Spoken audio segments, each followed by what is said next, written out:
Hello students, welcome to my channel. This is Gunjan Sharma.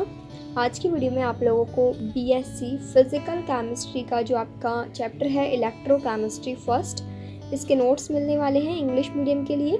इसके Hindi medium के notes मैं आपको ऑलरेडी प्रोवाइड करा चुकी हूँ, तो हिंदी मीडियम के स्टूडेंट्स प्लेलिस्ट चेक कर लेना। बाकी आज की वीडियो में आपको इसके इंग्लिश मीडियम के नोट्स मिलने वाले हैं और उनमें कौन कौन से टॉपिक्स होंगे, बीएससी के अकॉर्डिंग आपके सिलेबस में कौन कौन से टॉपिक्स हैं वो स्क्रीन पर मैंने शो कर दिए हैं। तो यहाँ से आप टॉपिक्स देख सकते हैं, इस चैप्टर के अंदर आपको कौन कौन से टॉपिक्स पढ़ने को मिलेंगे। नाउ यहाँ से आपका पीडीएफ स्टार्ट होता है, आप अपनी वीडियो को फुल स्क्रीन पर कर सकते हैं। स्टार्टिंग में इसमें कुछ छोटी छोटी डेफिनेशंस हैं जो कि आपसे सेक्शन ए के अंदर पूछी जाती है, तो ये डेफिनेशंस आप याद कर लें शॉर्ट मार्क्स के क्वेश्चंस के लिए। फिर इसके बाद है इसमें कुछ टॉपिक्स हैं जो कि आपसे सेक्शन बी के अंदर एज ए शॉर्ट नोट्स में पूछे जा सकते हैं, लाइक स्पेसिफिक कंडक्टेंस क्या होता है, मोलर कंडक्टेंस क्या होता है। तो इनके फॉर्मूले हैं, ये फॉर्मूले आपको डायरेक्ट भी याद होने चाहिए और जिस तरीके से इसमें निकाले हुए हैं ये भी आपको याद होना चाहिए, क्योंकि डायरेक्ट फॉर्मूले से आएंगे आपके न्यूमेरिकल्स। फिजिकल केमिस्ट्री है तो न्यूमेरिकल आने के भी चांसेस हैं पेपर में, तो इन फॉर्मूले से ही डायरेक्ट फॉर्मूला बेस आपसे न्यूमेरिकल पूछा जा सकता है, ठीक है। फिर नेक्स्ट इसमें टॉपिक है ये वाला जो आपका फॉर्मूला है ना, ये इंपॉर्टेंट है, इसको ज़रूर कर लेना। Relation between molar and equivalent conductance, इससे डायरेक्ट न्यूमेरिकल बनता है आपका। फिर नेक्स्ट इसमें जो टॉपिक है मेजरमेंट ऑफ कंडक्टेंस, इसके अंदर आपको ये पूरे डायग्राम और जो इसकी थ्योरी है ये पूरी एक्सप्लेन करनी होती है एज इट इज़। आप इतना जितना नोट्स में लिखा हुआ है केवल आपको इतना ही करना है, ज़्यादा याद करने की ज़रूरत नहीं है। जब आप बुक से पढ़ेंगे तो आपको काफ़ी चीज़ें एक्स्ट्रा दिखेंगी, लेकिन नोट्स में मैंने बिल्कुल शॉर्ट में जितना आपके लिए एनफ है बीएससी एग्ज़ाम में लिखने के लिए उतना ही डाला हुआ है, ठीक है। उसके बाद इसमें न्यूमेरिकल डाल दिया है, जिस तरह का न्यूमेरिकल आपसे एग्ज़ाम में पूछा जाता है। फिर आपका ये वाला टॉपिक भी इम्पॉर्टेंट है, variation of specific and equivalent conductance with dilution. इसमें आपके अलग अलग ये 2-3 केसेस हैं, तो इनको आप ध्यान से पढ़ लीजिएगा नोट्स में से। बाकी जो भी इसकी थ्योरी है वो बिल्कुल इजी एक्सप्लेनेशन के साथ लिखी हुई है, तो सभी स्टूडेंट्स को कहीं भी कोई दिक्कत नहीं होने वाली थ्योरी के अंदर। इसमें नेक्स्ट आपका थ्योरी है Arrhenius theory of electrolytic dissociation. इसमें आपको ये थ्योरी के 4-5 पॉइंट लिखने होते हैं। यदि आपसे सेक्शन बी में पूछा जाता है 5 नंबर में, तो आपको केवल अरेनियस थ्योरी एक्सप्लेन करनी होती है। और यदि और भी लॉन्ग मार्क्स में सेक्शन सी के अंदर 10 नंबर में यदि आपसे पूछ लिया जाता है बड़े मार्क्स में, तो साथ में आप इसकी लिमिटेशन भी लिख देना, जैसे लिमिटेशन ऑफ अरेनियस थ्योरी, इसमें भी आपके 5 पॉइंट है। नेक्स्ट है आपका टॉपिक ओस्टवाल्ड डाइल्यूशन लॉ। इसमें आपको डायरेक्ट फार्मूला भी याद होना चाहिए और इसका डेरिवेशन भी याद होना चाहिए।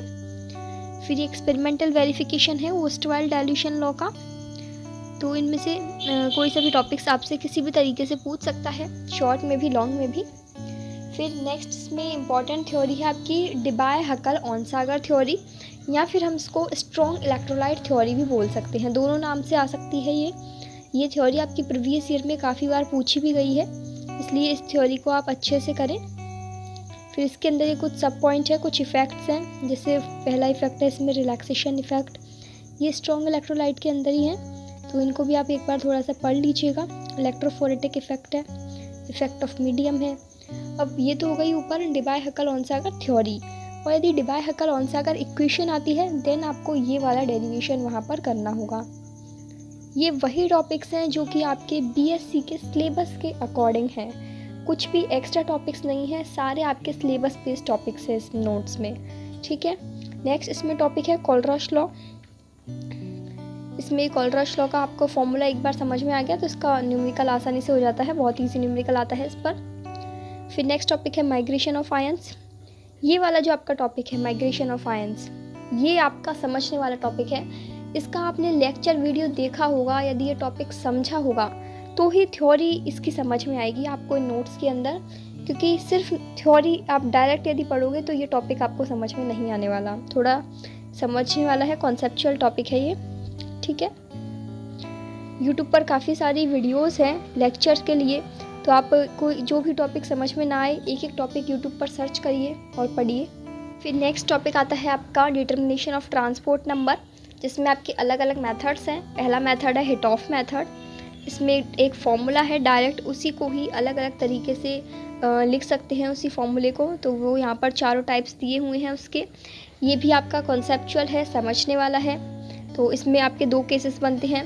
जब इलेक्ट्रोलाइट्स जो होंगे इसमें इलेक्ट्रोड्स का यूज़ करते हैं ना, तो व्हेन इलेक्ट्रोड्स आर अनअटैकेबल और अनरिएक्टेबल, और दूसरा केस होगा व्हेन इलेक्ट्रोड्स आर अटैकेबल और रिएक्टेबल। ठीक है, तो 2 केसेस बनते हैं।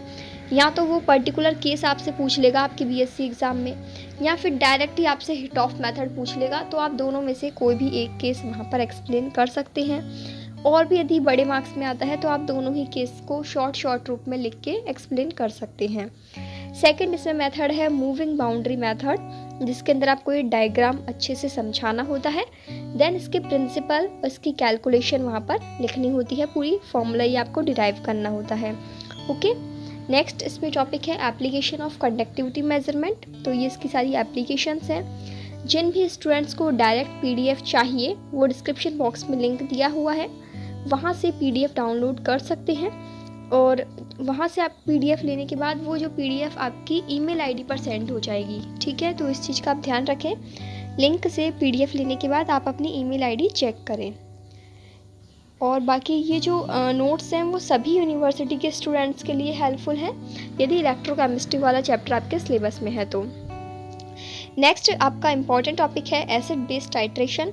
इसके अंदर आपके 4 केसेस हैं। इन चारों में से कोई ना कोई एक केसेस आपका हर बार आता है, फिक्स है। कोई ना कोई केसेस तो आपसे पूछ लिया जाएगा। शॉर्ट मार्क्स वो जो आपका सेक्शन बी होता है, एज ए शॉर्ट नोट, जैसे right A short note on acid base titration for, जो भी आपसे कोई भी एक केस, जैसे वीक एसिड या strong base, strong acid, weak base, इस तरीके का इन चारों में से कोई भी एक केस आपसे पूछ लिया जाएगा। चारों में ही डायग्राम है, डायग्राम ज़रूर बनाइएगा जब भी ये केस आए। थ्योरी के साथ साथ डायग्राम आप बनाते हो तभी अच्छे मार्क्स आपको मिलते हैं उस क्वेश्चन के अंदर। लास्ट इसमें प्रेसिपिटेट टाइट्रेशन है, और यहीं पर आपका ये इलेक्ट्रोकेमिस्ट्री का पूरा चैप्टर का नोट्स कंप्लीट होता है।